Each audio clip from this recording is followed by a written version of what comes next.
BJP संगठन की कसौटी पे उत्तर प्रदेश सरकार के सिर्फ 9 मंत्री ही खड़े उतरे हैं और इसी के साथ तमाम सवाल भी खड़े हो गए हैं। दरअसल योगी सरकार के 9 मंत्री यूपी बीजेपी संगठन की कसौटी पे फिलहाल खड़े उतरे पाए गए हैं। शेष मंत्रियों ने पार्टी के अभियानों में कोई दिलचस्पी नहीं दिखाई है। दरअसल हम बात कर रहे हैं माइक्रो डोनेशन अभियान की।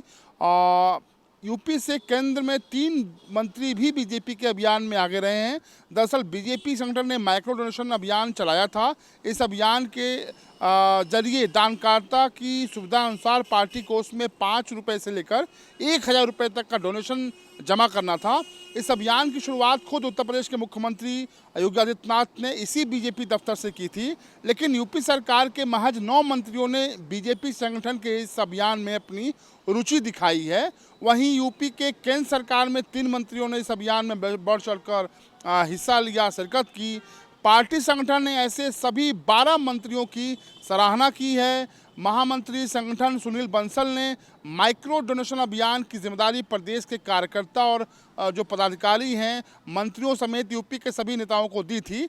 इसके तहत नेताओं को पार्टी के लिए आंशिक राशि का जो डोनेशन था वो करना था। हालांकि इसमें समाजवादी पार्टी के नेता स्वामी प्रसाद मौर्य की बेटी जो बीजेपी से सांसद हैं डॉक्टर संघमित्रा मौर्य, उन्होंने भी बढ़ चढ़ कर हिस्सा लिया है। एमएलसी पवन सिंह चौहान, सपा से बीजेपी में आए एमएलसी आशीष यादव, माफिया धनंजय सिंह की पत्नी अलंकृता और बीजेपी के जिला महामंत्री राजेश शुक्ला तक ने पार्टी के अभियान में रुचि दिखाई। लेकिन बीजेपी संगठन के बड़े चेहरे और सरकार के कई मंत्रियों ने पार्टी के अभियान में कोई रुचि नहीं दिखाई है। यूपी के कुल 12 मंत्रियों ने बीजेपी संगठन के माइक्रो डोनेशन अभियान में निर्धारित लक्ष्य से ज़्यादा डोनेशन कराया है। फिलहाल सिर्फ 9 मंत्रियों ने ही माइक्रो डोनेशन अभियान में अपनी रुचि दिखाई है। फिलहाल संगठन लेवल पर भी कई तरह के सवाल ज़रूर खड़े हो गए हैं। कैमरा पर्सन रोशन यादव के साथ अमितेश श्रीवास्तव, R9 न्यूज़, लखनऊ।